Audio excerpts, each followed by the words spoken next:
Welcome back, everybody, to the Peer-to-Peer Policy Pod. We were off the last couple of weeks attending some very interesting, informative conferences with great speakers, all down in Texas.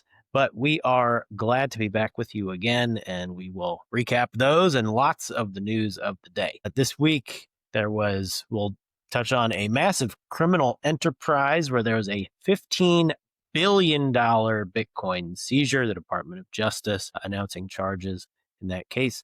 JP Morgan reports on AI and what it means for the future. The All In podcast talks about our day-to-day lives, not directly, but I don't think they knew they were talking about our lives, but they did a nice deep dive into what it takes to build these massive data centers, what kinds of laws you need in place, what kind of resources the country is going to need. We will recap all of it and much more. So we'll talk about the president renovating the White House. We will talk about a little bit about the baseball playoffs, all our favorite topics. So why don't we jump right in? Where can we get started? The reason that we've been gone for the last few weeks is because we were attending the TexCap and the North American Blockchain Summit in Dallas 2 weeks ago. And then last week, I attended the Texas Nuclear Summit here in Austin. The Nuclear Summit was incredible. It was hosted by our good friend, Reed Clay, and they really put on a top-notch event. They had Governor Abbott, former governor, and Secretary Rick Perry spoke. Both of them were championing nuclear as a critical energy source for the future. But it would not be a conference in Texas if they weren't positioning Texas to lead the nation and the world in nuclear innovation. And I think back a few years ago, how these sort of technologies evolve and how the sort of public perception of things are. Now, a few years ago, you go to these conferences and stuff and people think Bitcoin is kooky. And now, it's pretty legit. And the same thing, you go to these conferences and you're like, nuclear, that was a thing in the past, it's a little kooky. And you see both of these technologies really having these sort of watershed moments. And so nuclear has certainly crossed that threshold where people are like, what's all this weird stuff they're talking about, SMRs and all this sort of stuff. And people realize, no, this is a real technology that is going to power the future. So that energy and enthusiasm, I think, was not forced or contrived. It was real. So that was a really cool conference to attend. But going back to our conferences 2 weeks ago, the TexCap conference and the North American Blockchain Summit, Brian, what can you tell the audience? Can you give us a recap of those conferences? Maybe talk about your role and how did some other leaders at Riot participate in that? Sure, absolutely. Well, just to touch quickly first on the Nuclear Summit, I think, and I hope, at least from talking to you and Reed and hearing from some other people, we may be closer than we think in terms of being able to power our digital future and having nuclear be a very important part of that. There are some companies now producing functioning nuclear energy sources, and there are different ways of doing it. There's a company doing that like saltwater nuclear process. The SMRs have been worked on at the national labs for quite a while, and there are now private companies that are planning to have nuclear energy sources available. Like some sources are saying the next 12 to 18 months. For as long as I've paid attention to energy, nuclear has been a decade away. And it's been a decade away for like 50 years. And now people are saying like, it might just be a year away.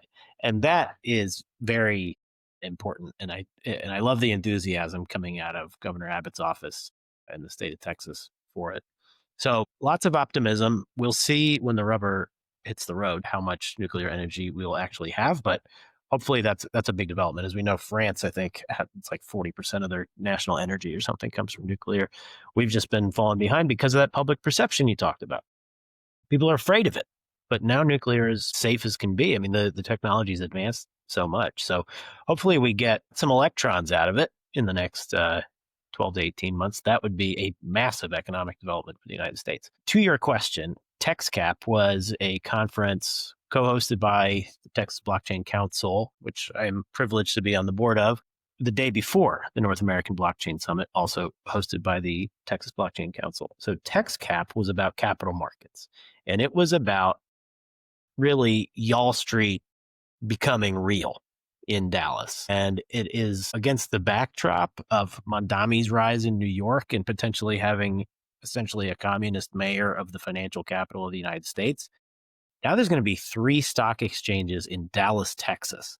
So they talk about the Texas Stock Exchange, which they're planning to have some exchange traded products available on their exchange like next year, and then listing individual companies as well. Feeling the heat, I think, you are also seeing the New York Stock Exchange and the NASDAQ planning to have operations also in Dallas, Texas. This is, look, the leadership in Texas has been very forward leaning, very pro innovation, pro business, low tax, low regulatory environment. They've been looking to attract different business sectors from the traditional Texas kind of agriculture, oil and gas uh, paradigm. Now they want to make Dallas the financial capital of the world. Governor Abbott actually said that in one of our events with him. And it's looking like they're on track. I mean, the fact that Dallas is going to have 3 major stock exchanges is pretty incredible. So that was a very inspiring event. The North American Blockchain Summit is the annual event that the Texas Blockchain Council puts on. They did a very nice job. Both these events, TexCap and NABS, were on the campus of SMU, Southern Methodist University. I have to say, it's a beautiful place. I'm very impressed by that college campus. It's a really just beautiful. The architecture is great. The landscaping is great. It feels like your classic kind of upper class, like academic environment. Right? It's very comfortable. It's very beautiful. Lots of conversations that are thought provoking. So I really liked the venue. NABS in particular was on the campus at the George W. Bush Presidential Center, which is pretty cool. They have a replica Oval Office, graduation room, lots of historic artifacts. And I'm sure President Bush would appreciate your pronunciation of nuclear because Yes. he has been oft mocked for that, but I always thought it was charming. So some of the actual discussions I'll touch on. So I did a panel on the main stage, which was great. My co-panelists were wonderful. We talked about energy innovation and oversight, the regulatory outlook for Bitcoin mining and AI compute. So we talked about how Bitcoin mining is a flexible energy load. It is much cheaper to build, takes a lot less CapEx, takes less land, takes less everything to set up a Bitcoin mining facility. But when you go in there and you establish one of these sites, you're building out the power infrastructure. You're making a functional location that can then be repurposed. It can be monetized very quickly for Bitcoin mining. You can then be building a capital base of essentially a Bitcoin treasury, which you can then finance against, use for expansion, additional CapEx, and then convert it or some portion of it into an AI compute data center. So it's this bootstrapping technology that I've talked about before, where first comes the Bitcoin mining, then can come the AI compute. And it's not just theoretical. Our company is doing it. Numerous other companies are doing it as well. A couple of the stocks that have exploded already. I mean, there's Iron and Cypher and numerous others have been really doing well. And this kind of business model, seems to be proven in the marketplace. So we talked about that evolution. And then I had, it was a great last question from Colin McVicker, our moderator, very smart lawyer down there in Dallas. And he just wanted each person to give the best advice they've heard, like for their careers. And I went to the Arthur Brooks books and how he talks about really the science of happiness and how to live a fulfilling life. And you need faith, you need family, you need friends, and you need a mission that you really care about. And your career is going to evolve. So don't rest on your laurels. Don't think you can never learn new skills or evolve or move into different areas. Like, you have to move from strength to strength in your life. Your brain develops when you're young, and then you have to keep finding ways to evolve over the course of your life. So I wanted to impart that wisdom as well. So it was a very fun, interesting panel. I think super interesting panels, and really gave me a lot of confidence in Riot's leadership. So our CEO, Jason, and our COO, Stephen, spoke on panels. Stephen talked about supply chain issues, tariffs, where we're sourcing our hardware, kind of the nuts and bolts, operations, if you will, hence his title. And the theme that ran through both of their panels was forward leaning, forward looking. Uh, my words using the metaphor, skate to where the puck is going. So Stephen talked about if you are at a pretty good time in terms of the market, you have good cash flows, plan for the bad times and the medium times, or prepare for the good times during the bad and medium times, build up your inventory, figure out what you're going to need years from now, go out and get it so that you can have longevity. You can weather those peaks and valleys in a market environment, which I thought was very wise. Jason, I think, maybe even made a bigger splash when he talked about in the crypto winter, like when Bitcoin mining companies were going out of business, exchanges were going out of business in that 21, 22 time frame. He said, we started expanding. We were investing. We were buying more land. We were accessing more power. We were getting more interconnects approved when everybody else was kind of falling by the wayside. And he said, everybody told us we were crazy and we did it anyway. And now we have one of the largest power portfolios of any major data center companies that have been around longer than we have. We have one of the largest portfolios of assets to build these facilities because we had leadership that wasn't risk averse and they were skating to where the puck is going, not just thinking about the crisis today in 2021, 2022, thinking about, well, where are things going to be in 4 or 5 years? So that forward leaning leadership, I think, from both Stephen and Jason was very inspiring to me, and I think opened some eyes at this conference. Excellent event. Shout out to Lee Bratcher and the team at the TBC for doing a very nice job on the event. Very classy location. Yeah, I don't know if they're going to do it there next year again or if they're going to move it to a different place, but these were very informative and very fun conferences. And I got to reconnect with a lot of friends, meet some new ones, and fun was had by all. So it was a great time.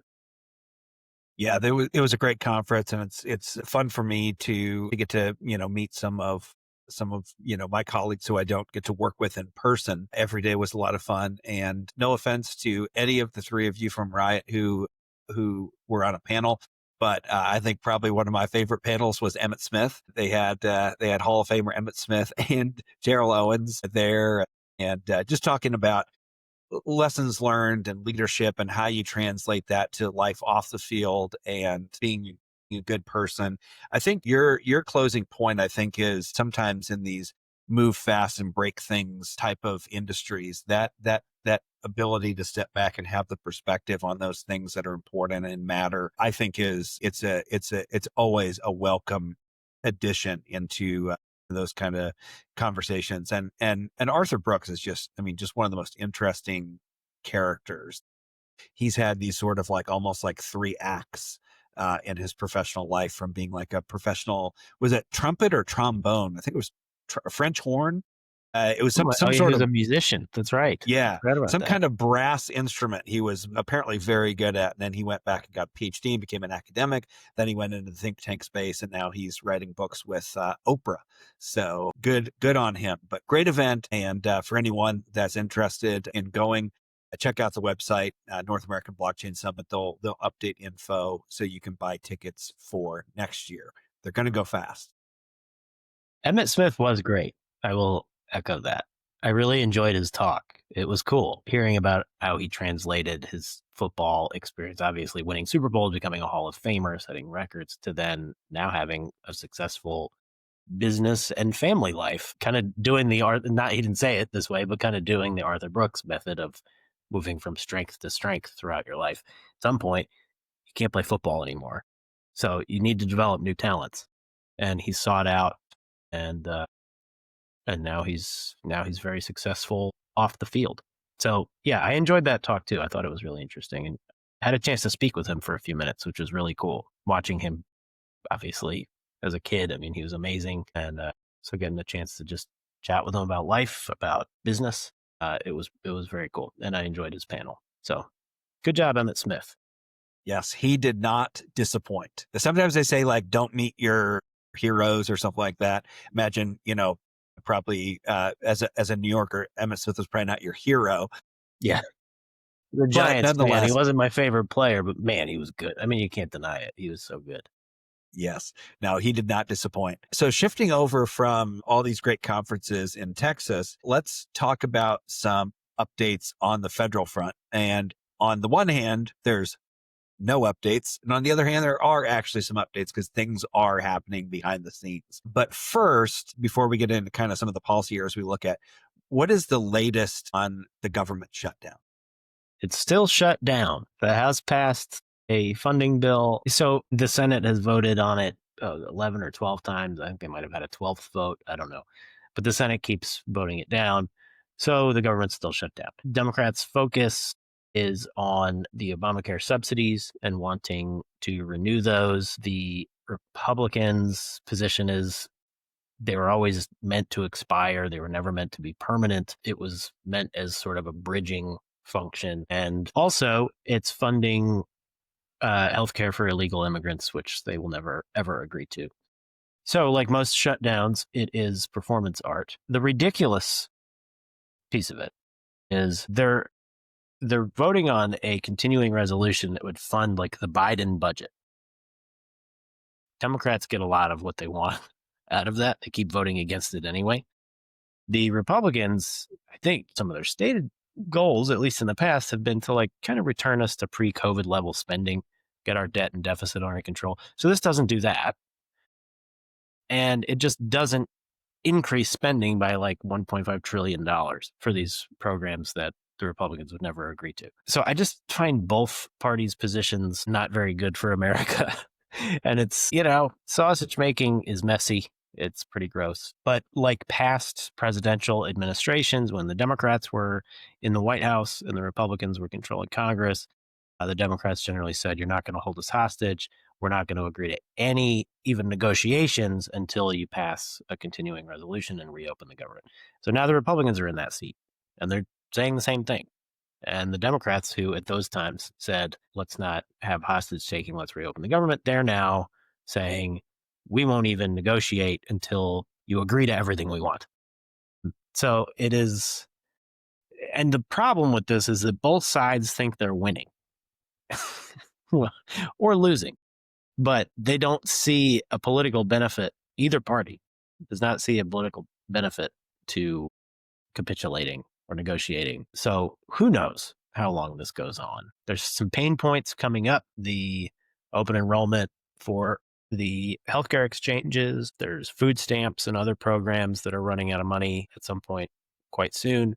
Of course, federal employees not getting paychecks, there's hundreds of thousands of them. That could be another pain point. So there's pressure mounting. What will be the straw that breaks the camel's back? I'm not sure. It could be any or some combination of these things where maybe people start to throw in the towel. But it doesn't look imminent to me. It looks like this is going to go on a little longer. And to what end? The one kind of silver lining, which I don't take any pleasure in people losing their jobs. I've been there at various points. I mean, including when I worked on Capitol Hill and my boss lost an election and I was out of a job. And then I worked in the first Trump White House and 2020 happened and I was out of a job again. Like it happens and it's unpleasant and I don't wish that on anybody. However, our country, we just hit 30 on our national debt. So the Trump administration using the shutdown as an opportunity to say, if we have this many non-essential employees, we have too many employees. Why don't we should probably do more federal layoffs. And again, I don't wish ill on anyone, but in terms of the country's fiscal health, we have way too many federal employees. So if that is something good that comes out of this, I think that would be positive because we also have a bit of a labor shortage on the labor side of the private sector economy. A lot of the, closing the border, good for the security of the country, probably good for workers' wages, also means we have fewer job seekers. So look, it's not going to be one-to-one. It's not going to be a clean trade.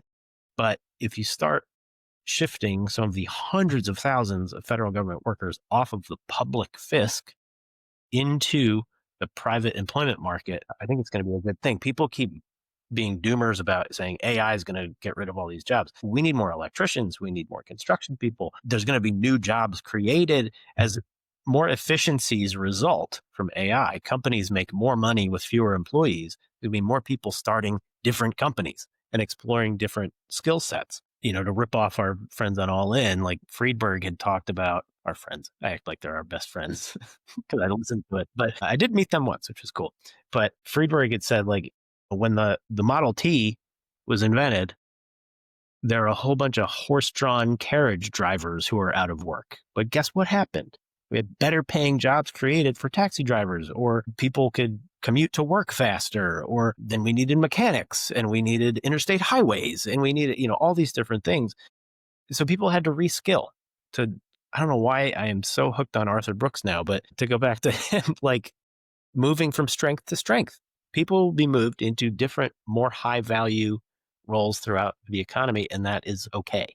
It's going to be a greater quality of life for everything. So I got way off topic with the shutdown, but I don't know. That's where my mind goes. We should be shedding federal workers. We should be preparing them for private sector jobs and helping to grow in part. We need to cut spending and we need faster GDP growth. That's the only way we get the country onto a firmer footing. And I think maybe this is an opportunity for the Trump administration to advance that goal. We will see. In the meantime, they're going to keep voting down CRs until the end of time, apparently. So it is what it is. Yeah, that's one of the things, as a rank and file member, you see those things, and sometimes the average member of Congress, they may not know all of the negotiations that are happening behind the scenes with leadership and things like that. But I would say a couple things. One, I'm hooked on Arthur Brooks too. I think he's just great. Second, we had talked, a little bit offline, and suppose privileged is the term that people would throw at me. But like here where I am in Austin, Texas, I would not know the government was shut down, but for seeing the news online. And it's, I think, different dynamics that you see. There are just different parts of the country or different constituencies that are impacted by the federal workforce. The DC, Northern Virginia, Northern Maryland area is certainly one of those. But as you said, as some of these things start to trickle down into some of these services like food stamps and WIC and things like that, there's going to be pressure from, the labor unions, whatever I can't remember what the acronym is for, like the federal and municipal workers union, to get those guys, back to work. So there's a lot of pressures that will be happening behind the scenes, but we'll see. And I think you're right, is that, like you said, both sides either think they're winning or not losing or losing. And you have this sort of almost like, feels like World War One, type of thing where they're sort of in their trenches and no one's really moving backwards or forwards. And then the other thing, this is a cynical perspective, but I'm looking at the calendar, like the election's a year away. Some people remember these things. Most people don't remember things that happened a year ago in politics because something else is going to come up and happen that's going to capture people's attention. People are more upset, as we'll talk about later, they're more upset about Trump taking a bulldozer to the East Wing than they are about this. But having said that, as I'm saying, it doesn't affect me at all here in Austin, Texas. In a sense, it does, because the government shut down. Because that's going on, virtually all substantive policy making has ground to a halt. So the House isn't meeting at all or holding any hearings. The Senate is like considering some nominations, but they're just kind of like doing the CR thing.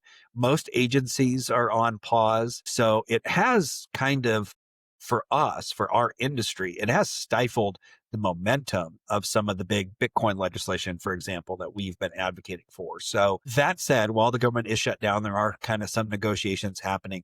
Can you give us an update, Brian, on kind of some of the latest on the key Bitcoin coin policies that we want to see move quickly? Where are those things at, or where are they headed? Yes. So a couple of the legislative pieces, obviously the Genius Act is already passed. The Market Structure Bill, Clarity Act, whatever you want to call it, has passed the House. It's in the balls in the Senate's court. There have been bipartisan negotiations. A gang of 12 Democrats said, we actually want to help get something passed. There was a meeting this week with separate meetings with Senate Democrats and Senate Republicans, along with a number of CEOs from the crypto space. Brian Armstrong from Coinbase. There was one of the co-CEOs of Kraken. There were Mike Novogratz, famous billionaire investor and head of Galaxy. There are a number of others. I don't mean to leave people out, but it's quite a list. And so they were meeting with these senators to try to unstall things, try to hit the gas pedal down again. One of the things that came out of the reporting was that Senator Gallego from Arizona was upset that a discussion draft from the Democrat side had leaked and the industry hated it. So he doesn't want this to be a partisan issue, but was warning that it could become a partisan issue. My problem with that is that the Republican senators have spent a lot of time thinking and talking about this and hearing feedback from industry players about it. What do fair rules look like? And one of the key issues here is like self-custody, how DeFi platforms don't control how people move their assets or hold their assets. And so they shouldn't be treated as such, like they're not banks. They're totally different. And in this proposal, it kind of went back to like some Senator Warren type stuff where she just wants to treat everything like a bank, which does not comport with the realities of this space. So my problem with his complaints is that had they been talking to people all along, they would have known this. This is like a very fundamental thing. Actually, they didn't even have to talk to anybody. There are letters and reports and industry advocacy days and all sorts of opportunities to have learned about this. This was not like kept under a pillow and then revealed at the 11th hour. Like, had they done any homework at all, they would have realized that putting pen to paper that essentially banned DeFi, they would have realized there's going to be a huge backlash to that. So they put pen to paper, it leaked out, there was huge backlash, and now he's upset about it. Like, sorry, man. Like, that's not the industry's fault. We've been spending countless hours going door to door, talking to everybody about this business does this business does this. You want to be last minute Sally and try to put your fingerprints on something so that you don't get shellacked in the midterms. You do it wrong, you face the consequence. He made his bed.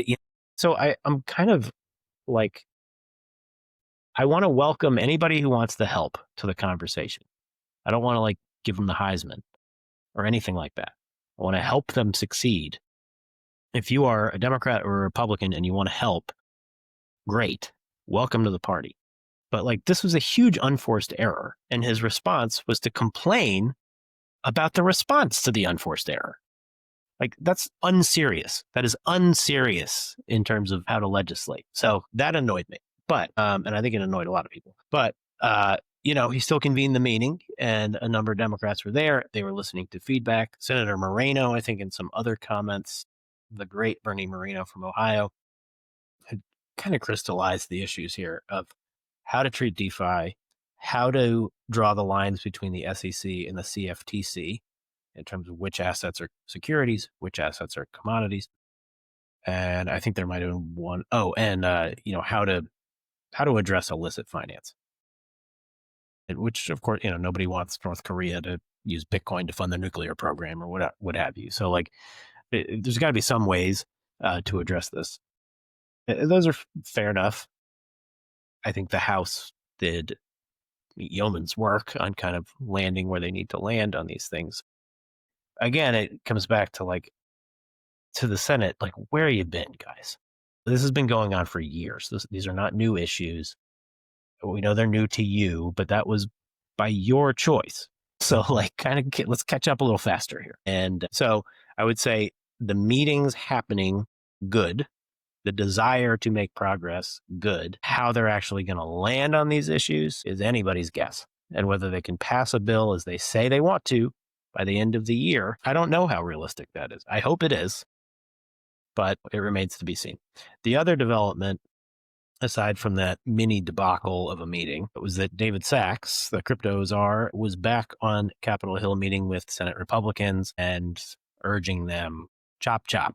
Guys, this is like another main component of the president's platform that he was elected on. It's having clear rules of the road. You can't just pass the Genius Act and then go home. This, actually, the market structure one addresses way more parts of this industry. So trying to gin up momentum, both of these meetings, positive developments. I don't mean to complain. I shouldn't complain.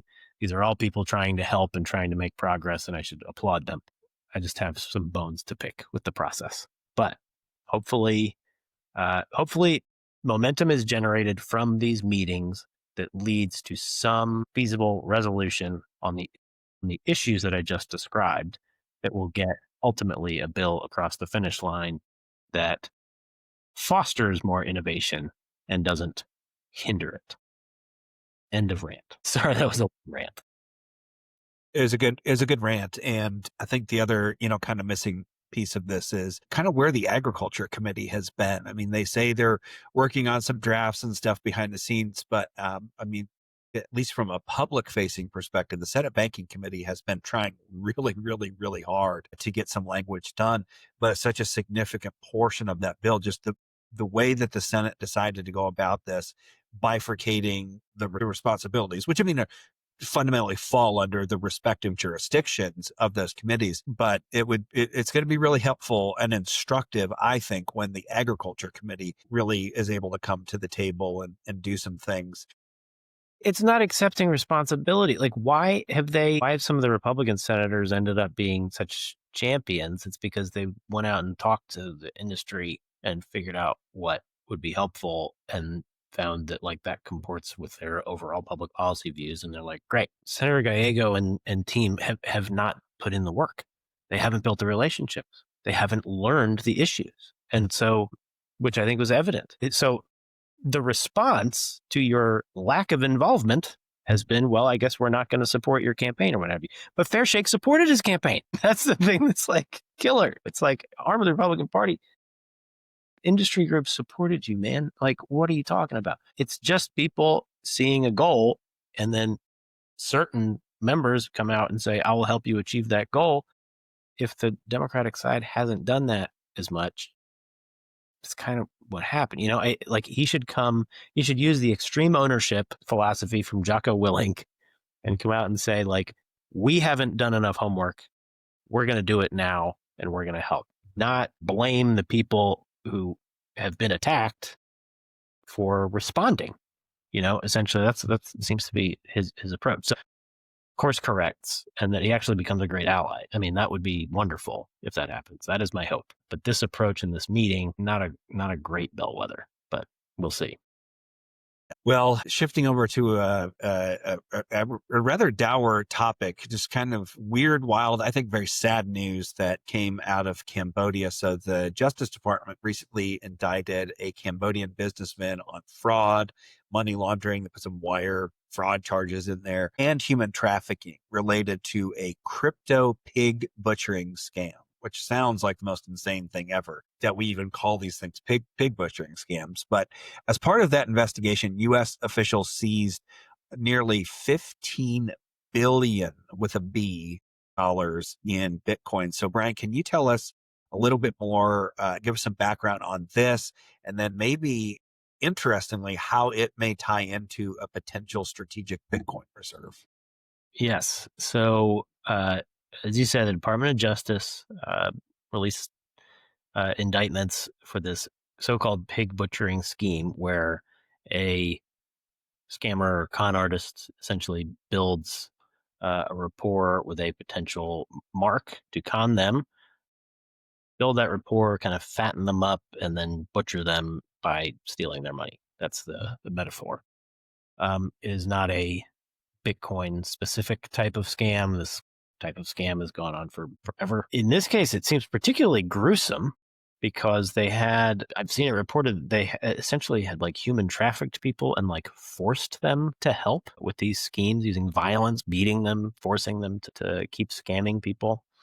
There were reportedly 50 mobile phones controlling 76,000 social media accounts to really cast a wide net for trolling, or if you switch from pig butchering to catfishing, essentially. I think that's kind of what they were doing, use promises of great investments or romantic relationships or other things that people want to try to lure them in and then scam them out of their money. So it's a massive scheme. And obviously $50 billion worth, $15 billion worth of Bitcoin is quite the number.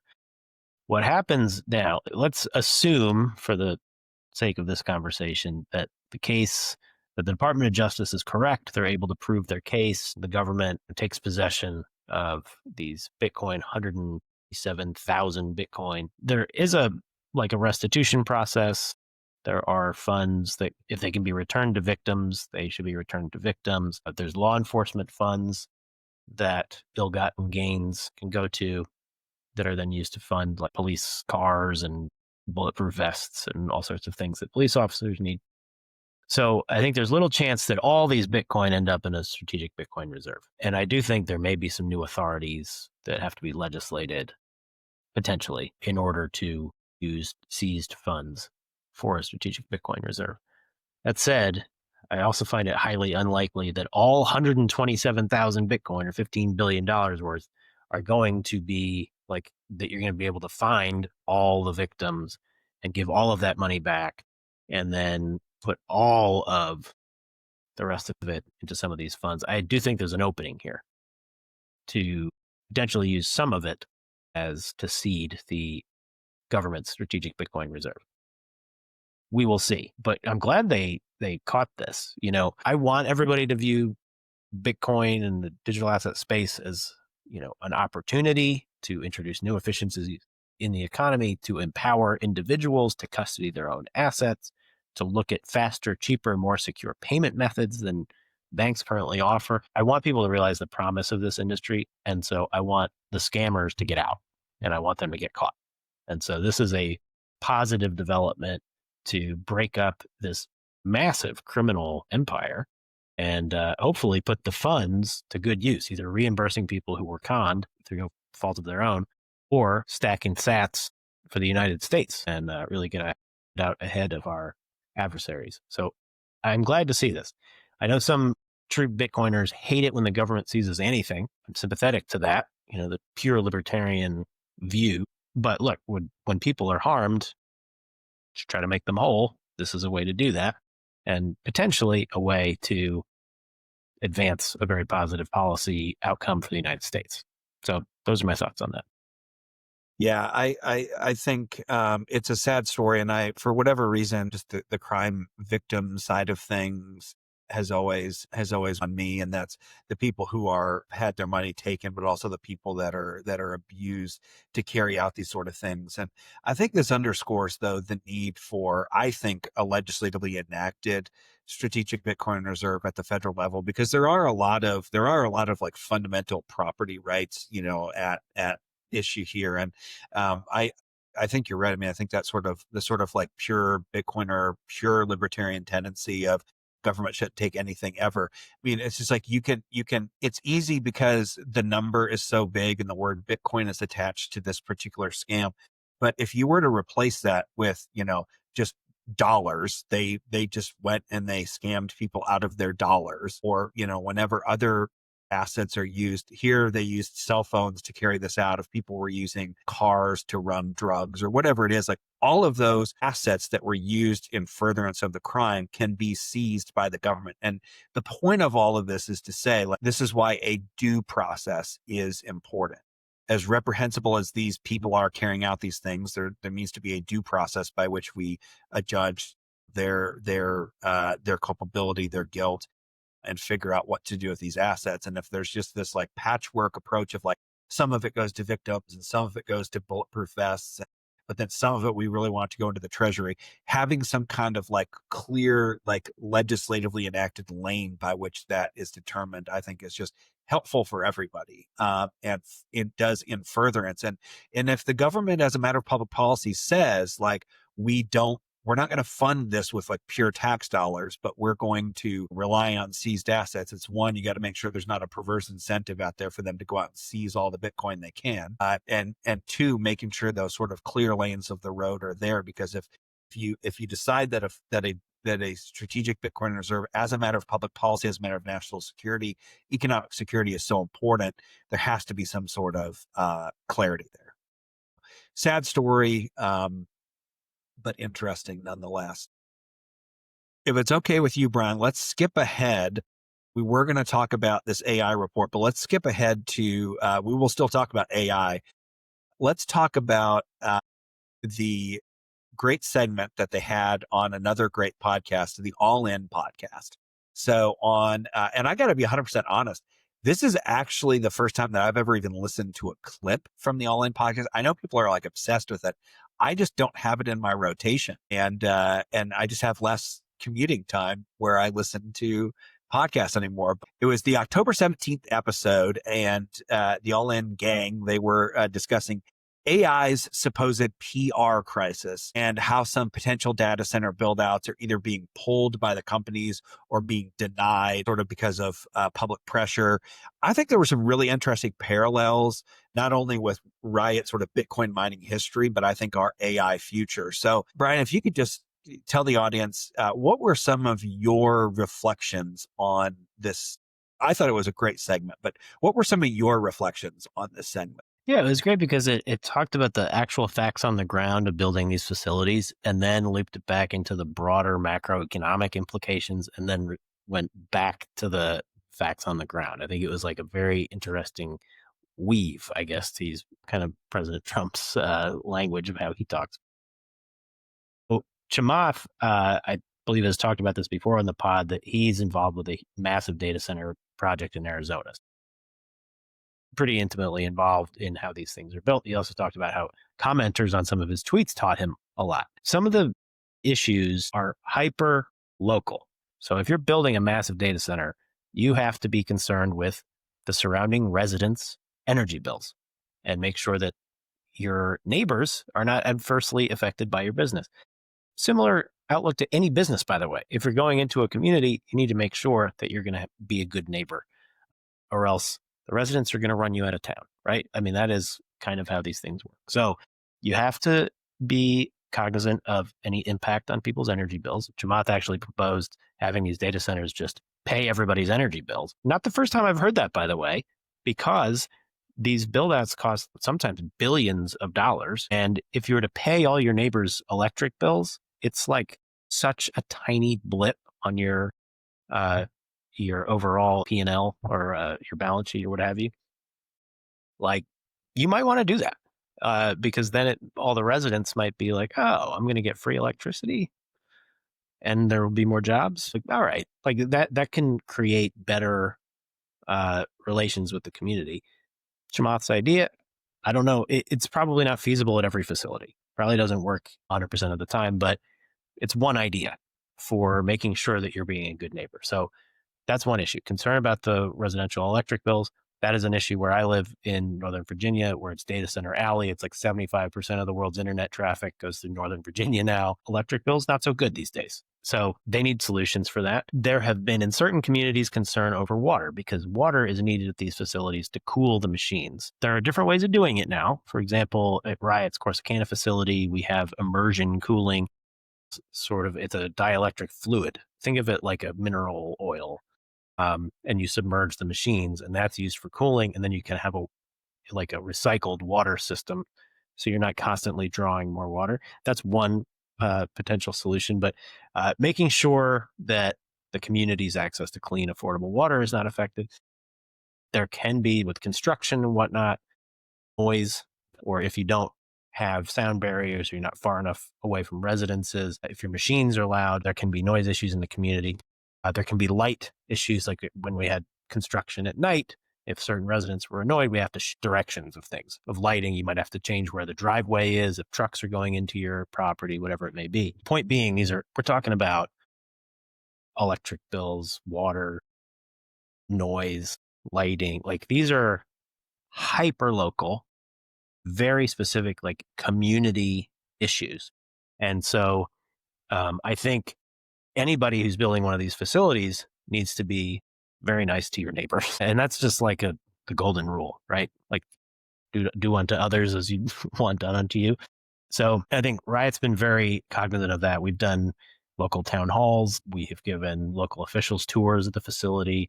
We explain what it is, what it isn't. We built our own retention pond to limit the amount of water that we have to draw. We have changed our driveways to make sure that trucks aren't going past people's houses. Like, we've done all these things to be a good neighbor. And it's very important to do that. And it's also important to realize the economic benefits for the community. If you can, buy your supplies locally at the local hardware store, hire contractors locally if you can, just make sure that, like, if this is going to be this huge economic revolution, your neighbors, your community needs to feel it. So just be a good neighbor, I think, at the hyper local level. They also talked about uh, the macro effects. Is AI going to eliminate jobs? And that goes back to what we talked about before. I think AI is going to create a lot more jobs. It will make some current jobs obsolete, but then I go back to the strength to strength comment, Arthur Brooks comment, that you need to evolve in your career and you need to build new skills. I mean, my dad, for example, has gone from like plaintiff's attorney to defense attorney to planning and zoning attorney to wills and estates attorney. Like, he's always told me, like, you have to reinvent and just keep up with what the market is demanding. In this case, people are going to do research much faster in all different professions. They're going to generate answers to questions much, much faster. If we do have humanoid robots able to do a lot of work for humans, we can have fewer humans doing those jobs. That means that they can then be put to a higher and better use. It doesn't mean they won't have jobs. It means a lot of people are going to be able to start their own companies faster.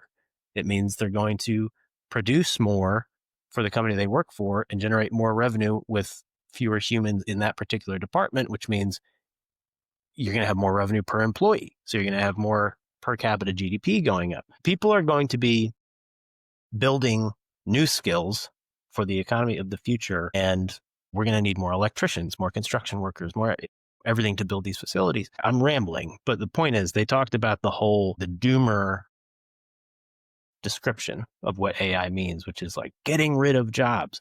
But we haven't thought about those second order, third order effects of what's going to happen. You're going to have more companies, more innovation, more solutions to problems.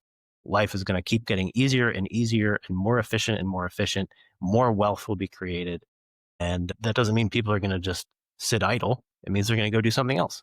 Like the horse and buggy analogy, where, yeah, taxi cabs made all the horse and buggy drivers obsolete.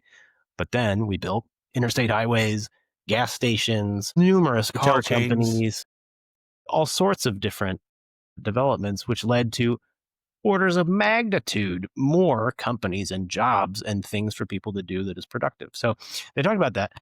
I guess the final thing I would comment on, you can expand on any or all or something I missed, it was, I think Chamath was arguing for this federal solution. Like, okay, I would say on AI regulations, what can you use or not use AI for? Like at the user level, the consumer level, maybe like a moratorium so that you don't have 50 state patchwork, which is virtually impossible to comply with. But in terms of the facilities, I think it's very difficult to displace like local control and zoning. And I don't know that that's actually desirable. So I don't know that you can have some federal blanket law that says, like, here's how you have to build your facilities and you local communities can't stop them. Like, I don't know that that's going to fly, but anyway, I'll stop there. They talked about the hyper local, the macro, and I think it was a very informative and good discussion. And it was resonating so much because this is literally the issues that we deal with on a day-to-day basis. And it was gratifying for me, for like my favorite podcast, to talk about like my job. Like, it was pretty cool. I liked it. It was interesting. It's very cool. And you did, I think you covered all the points that they talked about. I think thinking about those second and third, and fourth, level impacts of AI data center build outs. The other thing I wanted to ask you about is you've got a lot of people that are coming into this craze just from scratch. And then you have companies like Riot that are already established in a similar space. I mean, really what we do is we build buildings that put really fast computers in them. So what advantage does a company like Riot, or Riot specifically, have? We're an already established Bitcoin operation transitioning over to AI. What advantages do we have for things like energy infrastructure?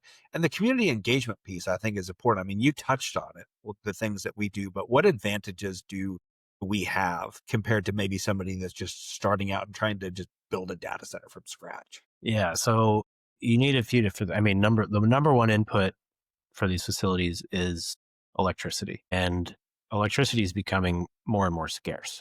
I mean, there's that report that I don't know if we talked about it on the pod or not, but interconnections can experience like 7 years of wait time just to have the electricity. So if you have all your approvals in place and you have the electrons flowing, that right there is a massive advantage. Another, depending on the type of facility, is land. Where are you? Uh, Bitcoin mining can be done anywhere and is frequently done in rural areas because you just need the cheapest power. The network is decentralized. It doesn't really matter if you're near a population center or not. AI is a little different. There's latency issues. So you want to be sort of close to a population center, but not so close because nobody wants a data center in their backyard. So you have to be close enough, but not too close to population. Bitcoin mining is a fraction of the capex required. I mean, it's like a 11-to-1 or something ratio. Like AI data centers are much more expensive. They require a lot more land and space to build the facilities. So we have, in our Corsicana is, 50 or 60 miles from Dallas. It's close, but not too close to a population center. Rockdale is like an hour from Austin, close, but not too close. Hundreds of acres at each site. So we have all the power approvals done. Like we are in an excellent position, and we spent tons of time building relationships with the neighbors. And some of these town halls, people would come in skeptical or even hostile. And then when we explain what it is, what it isn't, what kind of economic growth we're bringing to the area, people would show up with questions or maybe criticisms, and they would return with a job application, and hand in their resume. I mean, so you have to put in the time. You have to be a good neighbor. We've done all that, and we have the power, and we have the land, and we have expertise. So we really are, I think, far ahead of a lot of competitors because we've got all the ingredients in place. Jason had said at that conference, like, again, paraphrasing, we've been skating to where the puck is going, not waiting to see what happens and reacting. So I think we're in a very strong place because of all those reasons: the land, the power, the relationships, the expertise. Like all of these ingredients are critical to building these things. This is what happens when we're off for 2 weeks. We have just so much ground to cover, but we've had some really fun, substantive segments. I want to end the podcast with two of our fun segments that we like to do and that have been really fun and really, really popular. So the next segment we'll do is a game called What is the Headline? Or What's the Headline? I'll provide the context of an actual news story, and then we'll each supply a made up headline. So story number one: Donald Trump, the architect and property developer, he's back at it again. He began tearing down portions of the East Wing to build his iconic ballroom, which is causing Hillary Clinton to melt down on X. Then he also proposed building an arch over the Arlington Memorial Bridge in D.C., which some in the media, we have a headline that we'll put up here, is they're calling it the Arc de Trump. And only Donald Trump can say it this way. Like it's like you read these things and you can just imagine it in your brain, him saying it. But he says, for years and years it sat. He's talking about the bridge. For years and years it sat. And every time somebody rides over that beautiful bridge going right to the Lincoln Memorial, it's so beautiful, right? They literally say something's supposed to be here. And he's talking about an arch. It's just only Trump can come up with these things. So Brian, President Trump is developing plans for a ballroom and a bridge, and he's literally taking a bulldozer to the East Wing. What's the headline? Yeah, I have found the meltdowns to his construction projects so ridiculous that, and there's a funny meme, and I always like to promote Comfortably Smug, one of the funniest Twitter accounts. So you can throw up that picture. My headline is, each complaint about the ballroom adds another story to the White House edition until it's going to be Trump Tower East Wing. I happen to agree with the president that an arc at that circle where the Lincoln Memorial is, which I drive over that bridge fairly frequently, that would be perfect there. It would be great. It's currently just like kind of a muddy, grassy slog between the beauty and solemn, Arlington National Cemetery and the Lincoln Memorial. Then you just have this traffic circle with like a mud pile in the middle. Like it would be great to like make the grass nice, build a big, beautiful marble arch. That would be spectacular. It's a very historic entrance to Washington, D.C. I think that would look great. And the White House needs a ballroom. Like if you've been in there for events, Like the rooms are not that big, and it's the White House. Like we should be able to host big events at the White House. I don't understand why that's controversial. So I happen to be on Trump's side on this one, and I think the complaints about it are unhinged. There have been White House renovations forever. Harry Truman gutted it down to the studs and renovated it. Obama did like hundreds of millions of dollars of renovation, I think mostly infrastructure wise, but Teddy Roosevelt added a story to the West Wing, or maybe he started the West Wing, I don't remember, or he did the expansion. Taft built the Oval Office that wasn't where it currently is. Harry Truman also added the balcony onto the South Portico. Nixon added the press briefing room, took out JFK's indoor swimming pool, put in the briefing room. Gerald Ford added an outdoor swimming pool. Like there have been many renovations to the White House. It is not unusual. So I think this is just like, oh, Trump's doing it, so it's bad. Well, it could use this work. Like I'm kind of glad he's doing it. So anyway, that's more than just a headline, but those are my thoughts. It's going to be great. And you think about like how the White House has just changed over time from going from a residence to an office building. I have a book over on my bookshelf, a Lincoln biography. And I mean, people used to just like show up and just like, I mean, it was like, it felt like we're like listening, like Old Testament judges. Like people would show up and like just share their complaint about like my post office doesn't work. And you share that complaint directly with the president.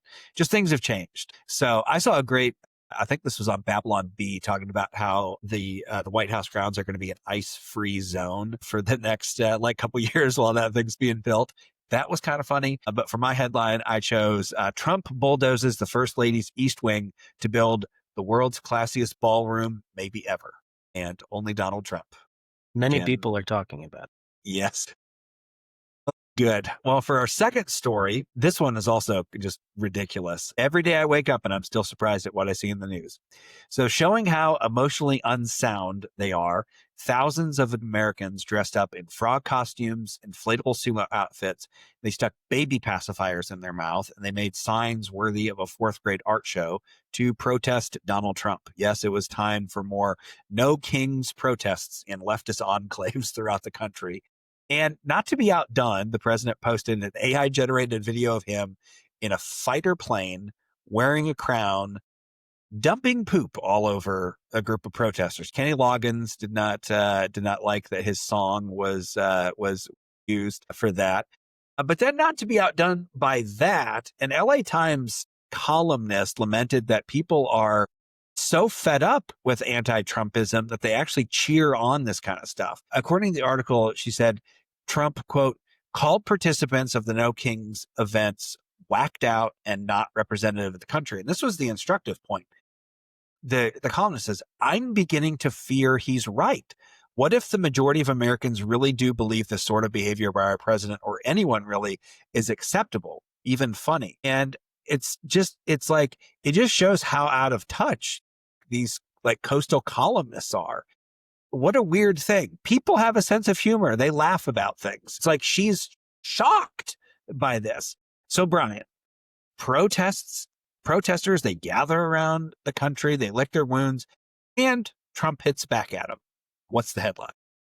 Guy who can't get a funding bill through Congress is surprised to learn that he's an all-powerful king. Like, this is the dumbest protest ever. Joe Concha had a good column. He had a hot take on this, which I thought was pretty good. It was, they're not just crazy, look at all their costumes and stuff, but there's no sense of irony when this was the group of people like the far, far left who were trying to put Trump in jail, cheering on his attempted assassination, trying to remove his name from the ballot, like trying to remove all opportunity to even vote for him, taking away democracy. Now, these are the people saying, no kings unless the king controls my healthcare, confiscates my guns, taxes me to the hilt. No sense of irony there at all. And I think Trump memes, like, are we really still getting outraged at memes in this year of our Lord 2025? Okay, chill out, everybody. Just chill out. I think everything's going to be okay. Yes. But what did you have? Yeah, and I think that's the point JD Vance keeps trying to make about all this is just like you're getting outraged about this kind of stuff. But mine was The White House confirms Trump's AI fighter pilot buzzed the mall in solidarity with patriots who believe in freedom and really good CGI. Nice. Oh, Nice. goodness. Well, that was a fun segment. Now we'll shift over and do our final segment, the grab bag segment. We'll end it the traditional way. I want to give a shout out to my favorite childhood baseball team, the Seattle Mariners. So both of our teams, the Yankees and the Mariners, were beaten by the Toronto Blue Jays, who now face the LA Dodgers in the World Series. And I really haven't watched baseball in years. I used to watch it growing up with my grandpa a lot, but I found myself tuning in a little bit over the course of the season, but a lot during the postseason to catch a few games. And the Mariners and the Blue Jays, I thought they had a really fun ALCS. So the Mariners, they took a 2-0 lead. I think it was like both the teams are winning road games. So they take a 2-0 lead. Then the Blue Jays tie the series 2-2. Game 5 was really wild. So the Mariners are down 2-1 in the bottom of the 8th inning. Their star catcher, Cal Raleigh, switch hitting catcher who hit like 60 home runs this year, ties the game up 2-2. And then a few batters later, the bases are loaded. I can't remember if he's their first baseman or their third baseman. I think he is. Suarez, he hits a grand slam, puts the Mariners up 3-2 in the series. But then it went to a game 7, and the Blue Jays, they came back in the bottom of the 7th inning in game 7. They took a 4-3 lead. I think they hit a 3-run home run. It was. But either way, they won the ALCS. They're headed to the World Series. And as good as they've been, I just don't know how you stop the juggernaut that's the Dodgers. But as the great former Jets coach Herm Edwards once said, hello, you play to win the game. So I am confident that the Toronto Blue Jays are going to show up to play in the World Series. So that'll be fun to watch. We will see. Yeah. Dodgers and Jays, I really don't like either team. This is going to be a terrible World Series for me. I'm going to have to cope. Lots of whiskey, probably. So my grab bag item, I was torn. I had a couple different ideas, but I went with this one. The headline from Politico last night at Cafe Milano. So my wife and I go to Cafe Milano a good amount. It's a scene in DC for our non-Washington listeners. This is where you go to see and be seen. And it's usually not our choice. Some of our friends love to go there and people watch and whatnot. I think last night it was the best advertisement for a restaurant I've ever seen.